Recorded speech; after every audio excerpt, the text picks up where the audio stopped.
Dieu a un avenir pour moi. Il a des projets de paix et d'espérance. Il ne m'a pas mis sur la terre pour que je souffre continuellement, pour que je sois rejeté. Dieu m'aime. Et avant même la fondation du monde, il me connaissait. Que mes parents m'aient voulu ou pas, lui m'avait souhaité, désiré. Et il a choisi mes parents pour me mettre au monde. Je ne suis pas un accident. Amen. Je ne suis pas une erreur. Je suis les résultats de la volonté de Dieu. Et ça, c'est la vérité. On finit par escompter dans la vie qu'on garde la foi. Je suis arrivé au stade où je ne sais plus ce que veut dire je ne crois pas.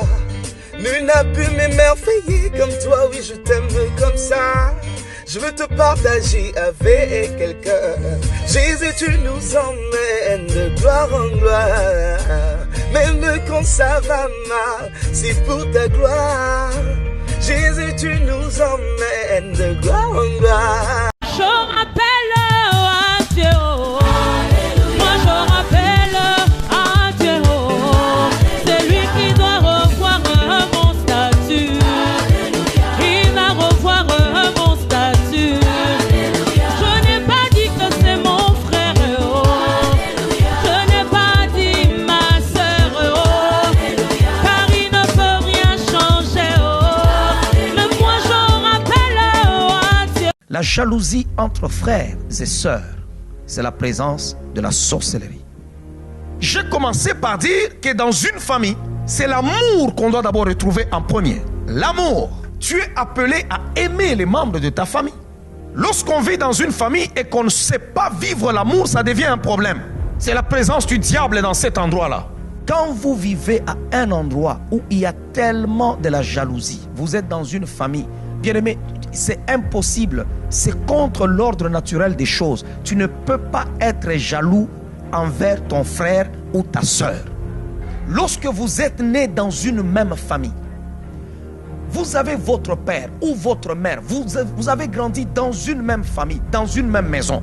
C'est contre nature lorsque ton frère a une belle voiture, lorsqu'il a une maison, lorsqu'il a un bon compte, lorsqu'il a un bon mariage, lorsqu'il épouse une belle femme ou il épouse, je ne sais pas, un homme qui a des moyens, lorsqu'il a étudié plus que toi, lorsqu'il a un travail plus que toi. C'est contre nature que toi, son frère ou sa soeur de sang, tu puisses en être jaloux. C'est de la sorcellerie. Là où vous êtes en train de me suivre, si vous êtes jeune, vous pouvez être dans une même famille, vous trouvez que non, vous êtes enfant, chaque personne aura sa destinée. Nous ne sommes pas supposés vivre la même chose parce que nous sommes nés dans une même famille. L'autre peut être médecin, l'autre peut être musicien, l'autre peut être avocat, l'autre peut être pasteur, l'autre peut être je ne sais pas quoi. Et chacun doit être dans la joie pour ce qu'il réalise dans la vie. Ne porte pas envie sur l'autre. Le premier meurtre a été commis dans l'histoire de l'humanité, pas par un voisin, pas par un ami, mais c'est pas dans la famille. Pourquoi? Parce que l'autre a vu que son frère prospérait et que lui, ses affaires ne prospéraient pas. Alors il a porté envie sur son frère. Je suis en train de dire, toute jalousie de famille ne te détruira pas. Si tu as été victime de la jalousie des familles, je suis en train de te dire maintenant qu'ils ne feront pas de plus grands progrès. N'avez-vous jamais vu des familles, quand vous y entrez, vous trouvez tout le temps des problèmes entre frères et sœurs, mais quand vous regardez où est le problème, vous ne le voyez pas. Chacun a sa maison. Tu manges chez toi, l'autre mange chez lui. Tu as ton mari, l'autre a sa femme. Mais vous vous battez, pourquoi? Parce que personne ne paye l'autre. C'est la sorcellerie. Vous allez voir des gens, ils ont commencé depuis qu'ils sont là. Ils se marient, ça continue. Ils deviennent même des grands-mères, mais ça continue. Ils ne font que se battre. Vous vous battez pourquoi? Expliquez-nous pourquoi vous vous battez. C'est pourquoi Dieu dit à Abraham, quitte la maison de ton père. Ces disputes-là te semblent banales, mais laisse-moi te dire, c'est en train de tuer ta destinée. Derrière chaque esprit, il y a un mandat. Ne soyez jamais de ceux-là qui disent non, non, bon, arrête seulement, c'est ton frère, c'est ta soeur. Non, il y a des actions, il y a des actes que nous ne pouvons pas tolérer chez des gens qui sont supposés être les gens qui doivent nous aimer. On peut te tuer par un étranger, on peut te tuer par je ne sais pas quelqu'un que tu as croisé, mais ta soeur, ton frère n'est pas supposé te tuer. C'est contre nature. Il est supposé te protéger parce que dans la famille on se protège, dans la famille on ne se livre pas, dans la famille on ne se détruit pas, dans la famille on ne s'ensorcelle pas, dans la famille on ne se tue pas. Ne fais pas semblant sur l'histoire de ta famille. Pendant que je suis en train de parler, regarde ta famille. Et tu vas découvrir des choses ce soir. Alléluia.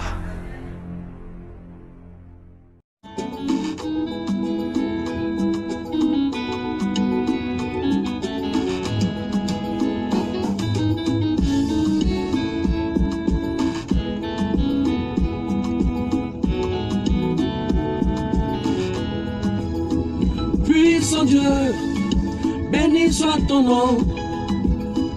Dieu fidèle, tu es digne de recevoir mes louanges, car tu es Dieu, tu es le souffle de ma vie, le chant de ma louange, tu es l'amour de ma vie. Avec toi, il n'y a pas d'impossibilité. Avec toi, je peux déplacer les montagnes. Tout ce que tu dis s'accomplira toujours à la mention de ton nom. Tout genou fléchit, oh, inchangeable Dieu, le Dieu inchangeable, fidèle Dieu, le Dieu fidèle, parce que tu peux faire ce que l'homme ne peut faire. Inchangeable Dieu, le Dieu inchangeable, fidèle Dieu, le Dieu fidèle, parce que tu peux faire ce qu'un homme ne peut faire. Tout le monde dit inchangeable Dieu, le Dieu inchangeable, fidèle Dieu, le Dieu fidèle, parce que tu peux faire ce qu'un homme ne peut faire. Inchangeable Dieu, le Dieu inchangeable, fidèle Dieu, le Dieu fidèle, parce que tu peux faire ce qu'un homme ne peut faire. Il n'y a rien, absolument rien. Oh, il n'y a rien de possible pour toi. Les aveugles ont vu, qui peut le nier? Ta puissance et ta grandeur me donnent de l'assurance. Mon Dieu de miracle, je peux te voir partout.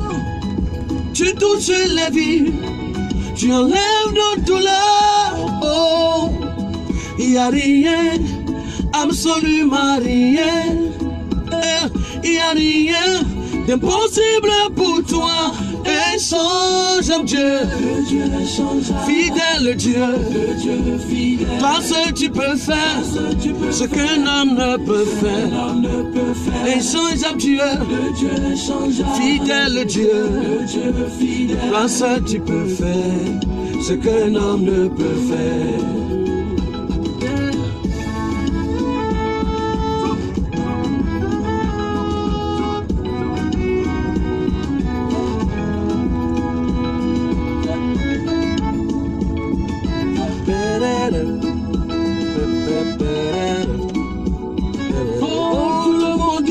Inchangeable Dieu, le Dieu inchangeable, fidèle Dieu, le Dieu fidèle, parce que tu peux faire ce qu'un homme ne peut faire.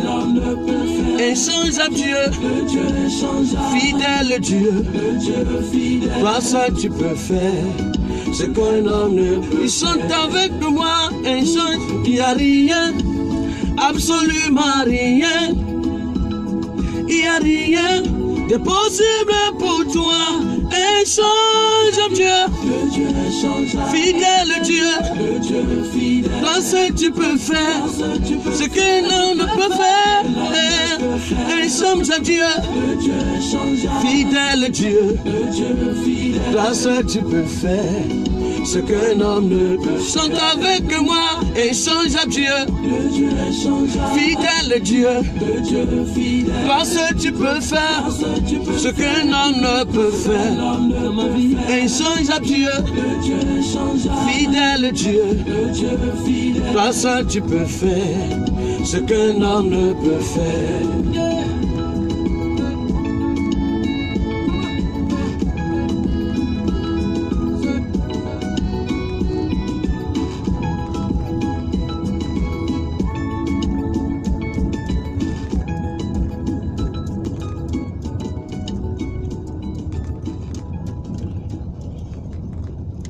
Ton ami peut être à ce niveau-ci, l'autre à ce niveau-là. La vie n'est pas une course. C'est une course pour les païens. Ce n'est pas une course pour nous. Si tu fais de la vie une course, tu vas tomber dans la rivalité, dans la compétition et dans la jalousie.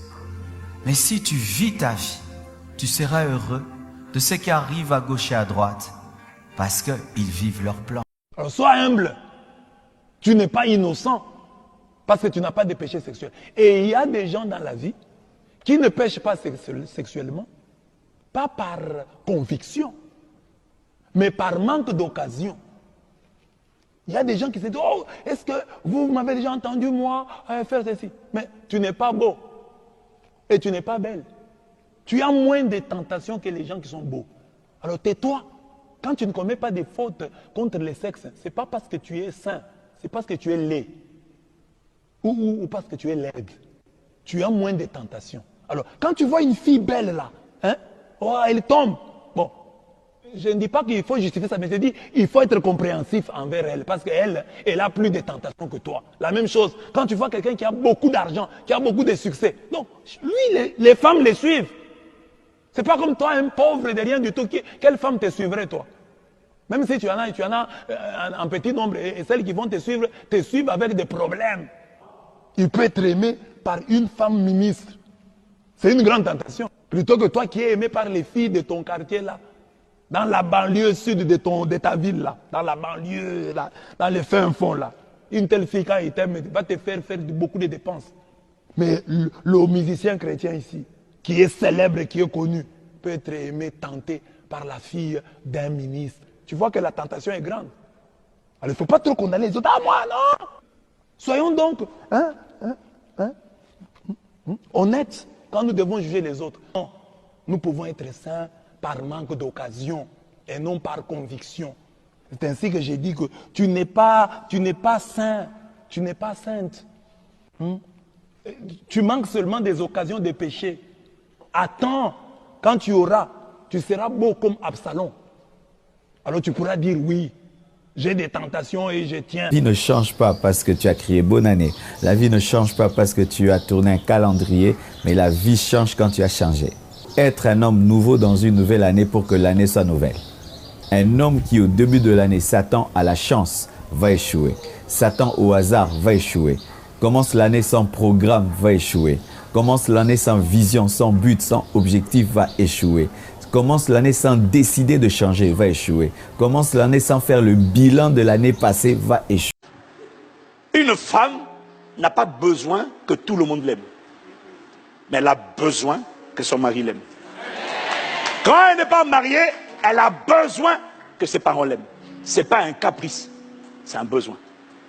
C'est un carburant sans lequel on ne fonctionne pas.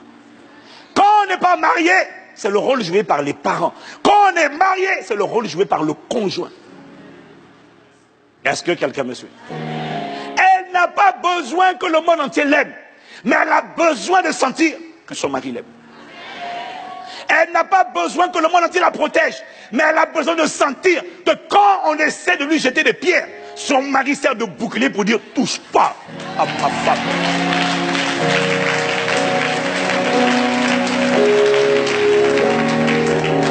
Les autres, elles s'en fichent. Mais si c'est son mari, c'est un besoin. Et le Saint-Esprit m'a expliqué pourquoi. De la même manière, l'homme n'a pas besoin que le monde entier le respecte, que le monde entier le valorise, que le monde entier sache qu'il est un homme, qu'il est un roi, c'est un boss, même quand il est broke, c'est un boss. C'est un seigneur. C'est le chef. Le chef reste le chef. Même quand il a une vilaine tête, c'est le chef. Même quand il a déconné, c'est le chef. Un homme n'a pas besoin que tout le monde le respecte. Mais quand c'est sa femme, c'est un besoin. Ce n'est pas un caprice, c'est un besoin, c'est un carburant. Sans ça, ils ne se sentent pas forts. Est-ce que quelqu'un me suit? Et vois-tu, avant que ma femme ne vienne dans ma vie, ça c'est pour moi homme, et c'est vrai pour elle, avant que je ne vienne dans sa vie, cette femme-là, elle s'appliquait à s'aimer elle-même. Elle s'appliquait, elle n'était pas parfaite, mais en tout cas elle si, mais peut-être pas toi. Mais elle travaillait à son estime. Elle apprenait à s'aimer. Elle s'offrait des cadeaux, elle s'offrait des bijoux, elle s'offrait des vêtements. Et elle faisait ça pourquoi? Parce qu'elle s'appréciait. Donc, si tu viens dans sa vie, que tu ne viens pas pour l'apprécier, tu es en train de la déprécier, tu es en train de la vider, tu es en train de l'épuiser, tu es en train de lui retirer la force qu'elle avait. Pour un homme, avant que ma femme ne vienne dans ma vie, je me respectais. Je me remplissais moi-même de mon carburant. Parce que le monde de l'homme, c'est le monde de l'ego. C'est le monde de l'affirmation de soi. C'est le monde du respect. C'est le monde de la performance. Est-ce que quelqu'un me suit? Donc, maintenant qu'on est deux, si je me marie, on est maintenant deux, et que toi, madame, tu viennes me crier dessus, tu viennes porter le pantalon, tu viennes me parler comme on parle à un enfant, ce que tu es en train de faire, parce que moi, tout seul, j'étais bien. Si tu viens dans ma vie pour essayer de me rabaisser, de me diminuer, en fait, tu es en train de me vider, de me fatiguer. Et je vais te dire, ce n'est pas vrai pour tout le monde, mais c'est vrai pour le conjoint. Une fois qu'il y a eu alliance, rapport sexuel, cette personne-là, il s'est passé quelque chose. En fait, qu'est-ce que j'essaie de te dire? La femme n'a pas besoin que tout le monde l'aime. L'homme n'a pas besoin que tout le monde le respecte. Mais il a besoin, quand c'est le conjoint. Il m'a expliqué. Est-ce que tu veux que je te dise pourquoi? Demande-moi pourquoi. Il m'a dit parce que, dans le cas du conjoint, maintenant que nous sommes devenus une seule chair, et en réalité, tu es devenu une seule chair, pas en allant à l'église pour te marier, mais par le rapport sexuel.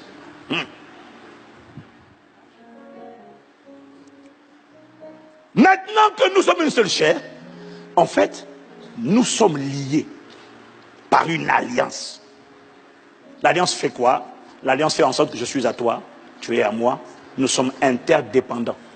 1 Corinthiens 6, verset 16 dit ceci: ne savez-vous pas que celui qui s'attache à la prostituée est avec un seul corps, un seul corps. Rassure-toi, quand tu vois prostituée, ne pense pas à Pigalle. Non, parce que quand tu vois ici prostituée, tu te dis, ah non, mais il est en train de parler de la femme qu'on va chercher dans les bois. Non, non, non, pas dans les bois de Vincennes. Non, non, non, non. Ici, il est en train de parler de la femme qui n'est pas ta femme. C'est la femme étrangère. Ce n'est pas la tienne. C'est une femme étrangère. Elle n'a rien à faire dans ta vie. Wow. Bon, si tu me suis, je te suis. Ne savez-vous pas que celui qui s'attache à la prostituée est avec elle un seul corps, du mot grec soma. C'est-à-dire qu'il y a un mystère derrière le rapport intime qui fait en sorte que les deux deviennent un. Physiquement, tu vois deux corps séparés, mais en réalité, ces deux corps ont fusionné. Ils sont devenus une seule chair. Mais ce qui est intéressant dans ce texte, c'est qu'il dit, il est avec elle un seul corps, car il est dit que les deux deviendront une seule chair. Mais dans tous les cas, les deux sont devenus un. Ça veut dire quoi? Ça veut dire que en m'unissant à toi, ça veut dire que en devenant une seule chair avec toi, ça veut dire que je me suis rendu vulnérable. J'ai ouvert une brèche. En m'unissant à toi par le rapport intime, j'ai ouvert une partie de moi. Tu es rentré en moi. Je suis rentré en toi. Nous sommes désormais liés. Je t'ai donné une partie de moi. Je t'ai donné une partie de ma force. Et c'est ce que dit Proverbe chapitre 5. au verset 9, lorsqu'il dit que il explique par le rapport intime, tu donnes ta vigueur, tu donnes ta force, tu donnes ton énergie, tu donnes quelque chose qui est à toi. Par le rapport intime, je t'ai donné une partie de moi. Si tu me suis dit, je te suis. Et en fait, je t'ai donné ma force. Autrement dit, je t'ai donné également un pouvoir sur moi. Parce que je t'ai donné une partie de moi, je t'ai donné un pouvoir sur moi. Voilà pourquoi. Et je t'ai donné un pouvoir sur moi, et toi aussi tu as un pouvoir. Alors, j'ai un pouvoir désormais sur toi, et toi tu as un pouvoir sur moi.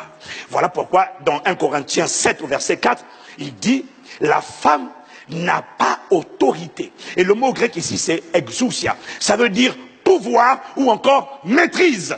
Ah, pouvoir, maîtrise, autorité, emprise. La femme n'a pas pouvoir, autorité, exousia, maîtrise sur son propre corps, mais c'est le mari. Et pareillement, le mari n'a pas autorité sur son propre corps, mais c'est la femme. Ça veut dire quoi? Par le rapport intime, tu as fait un transfert de pouvoir. Une partie de toi est allée chez l'autre. Et c'est même pas une partie. Tu es allé à l'autre, l'autre est venu à toi. Vous vous êtes collés. Physiquement, tu vois deux personnes. Mais spirituellement et émotionnellement, ils sont un. Devenu une idole pour l'homme moderne. Homme moderne, écoute-moi bien. Écoute-moi bien. Ce n'est pas une partie ou une parenthèse de ma prédication. Ça fait partie des choses que Dieu m'a dit de te dire. Fais attention à ton téléphone homme moderne. Nous sommes devenus idolâtres de nos téléphones. Certains chrétiens, vous devez même jeûner le téléphone. Je vous dis la vérité. Où tu dis 3 jours sans téléphone, 3 jours sans Internet, 3 jours sans Facebook. Dès le matin, nous n'allons plus vers nos Bibles, nous allons vers nos téléphones. Avant de dormir, nous ne prions plus, nous regardons nos téléphones. Des dieux, incapables même d'éteindre nos téléphones dans des cultes. Entrant sur Internet même en plein culte. Tu peux oublier où se trouve ta Bible, jamais tu ne peux oublier où se trouve ton téléphone. Tu peux oublier même de lire ta Bible, jamais tu ne peux oublier d'être sur ton téléphone. Il est tout le temps dans nos vies, en permanence, il est là, tout le temps et tout le temps. Et au-delà même du téléphone, qu'est-ce qui est devenu Dieu dans ta vie? Certains même, c'est l'Église qui devient leur Dieu. Il va à l'Église, mais il ne va pas vers Jésus. Il va à l'Église, mais il n'a aucune relation avec Jésus. Il veut servir à l'Église, faire des choses, mais il ne connaît même pas Jésus. Il n'a même pas le souci de connaître, mais il a besoin de faire des choses pour qu'on le voie. Et même quand l'Église construit un temple, le temple aussi peut devenir une idole, je vous assure. Les hommes ont présenté à Dieu un temple pour dire, regarde la construction. Ils présentent au Créateur de l'univers un temple créé par des hommes. Pourquoi? Le temple de Salomon était devenu aussi une idole. Et lorsque même nous bâtirons, et que ce sera super beau, bien aimé, ne prêchez pas aux gens votre temple. Ne dites pas aux gens, viens prier chez nous, c'est beau. Ne dites pas aux gens, viens prier à l'église Compassion, on a construit un grand temple. C'est de l'idolâtrie. C'est de l'idolâtrie si tu t'attaches à une église pour la construction du temple. C'est de l'idolâtrie que de s'attacher à l'église parce qu'elle est jolie. Car là, Jésus-Christ n'a plus sa place. Et les hommes de Dieu aussi sont devenus des idoles. Des bonnes choses qui sont devenues mauvaises. Des photos des pasteurs dans les maisons des gens. Des gens qui sont prêts à se battre pour prendre des photos avec des pasteurs. Qui, lorsqu'ils te voient, ne demandent plus que tu pries. Il faut une photo, une photo, une photo. Où nous devenons des stars. Fermons même vos yeux de sorte que vous ne voyez plus Jésus. Parlons des pasteurs à longueur des journées, mais ne lisons pas la Bible. Bien-aimés frères et sœurs, même l'église, le ministère, même ta responsabilité à l'église peut devenir une idole. Ta responsabilité à l'église peut devenir une idole où tu es prêt à te battre pour ta responsabilité au lieu de t'occuper de ton intimité avec Dieu. ton mari, ta femme, peuvent devenir tes idoles. Ou tu fais les choses d'abord pour plaire à ta femme, plaire à ton mari. Il devient ton Saint-Esprit. Tes amis peuvent devenir ton idole. Tu cherches à plaire à tes amis au lieu de plaire à Dieu. Qu'est-ce qui a pris la place de Dieu dans ta vie? Tu penses tout le temps ton fiancé plus qu'à Jésus. L'amour que tu ressens pour ton fiancé dépasse l'amour que tu ressens pour Jésus. Une idole, une idole. Combien d'idoles sont cachées dans nos cœurs? Combien d'idoles, combien de choses. Certains, c'est l'argent. Ils aiment l'argent à un niveau. Ils peuvent briser les relations pour l'argent. Ils peuvent tuer pour l'argent. Ils peuvent se prostituer pour l'argent. Chez tous les hommes du monde entier, là aussi je mens, après vous m'attendez à la sacristie. Chez tous les hommes du monde, il n'y a qu'une seule chose. Si la femme rate ça, elle a tout raté de sa vie. C'est quoi? C'est le respect de son mari. Une femme doit respecter son homme. Il a beau être un clochard, un imbécile, un je sais pas quoi.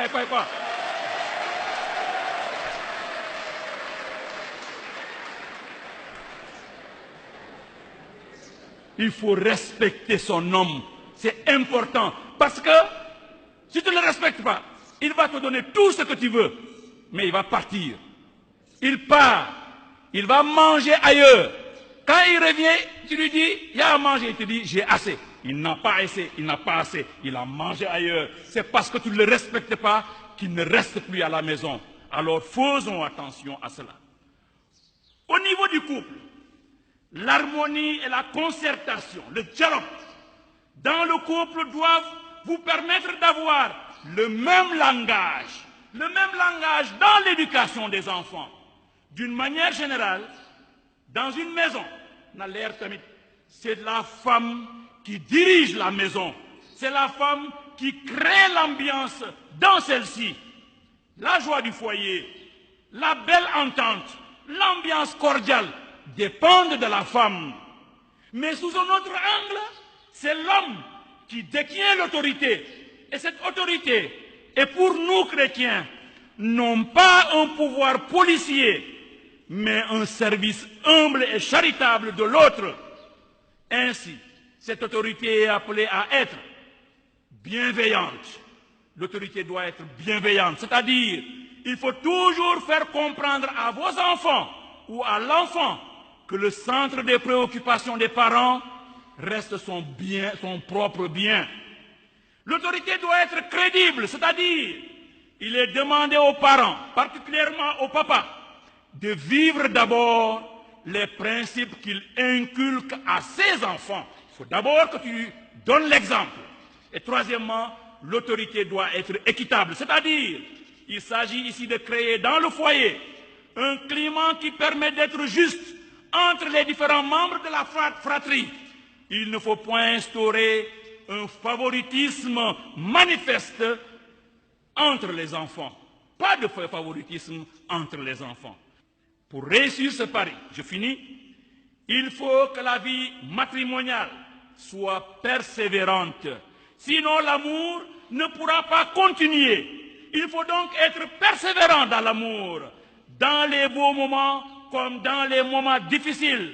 Quand il y a des problèmes avec les enfants, problèmes économiques, l'amour persévère, l'amour avance en cherchant toujours à résoudre les choses pour sauver la famille.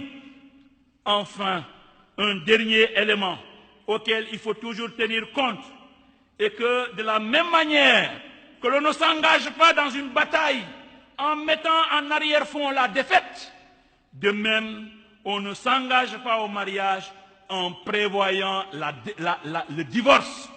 Il ne faut jamais le dire. On ne s'engage pas au mariage en disant je vais essayer, si ça ne va pas, je divorce. Autant ne pas le faire. Autant alors ne pas faire le pas, car cette attitude montre que l'on réduit dès le départ et sans le vouloir ses capacités et ses moyens de défense. Demandons aujourd'hui au Seigneur de vous donner la grâce et la force de persévérer dans l'amour, de vous donner la grâce de rencontrer cet homme invisible et qui peut Yamadoyi. Voilà, le Yamadoyi là qui te suffit là. Que le Seigneur donne à ceux qui n'en ont pas d'avoir la possibilité de rencontrer ce Don Juan là. Qu'il vous l'accorde maintenant et pour les siècles des siècles.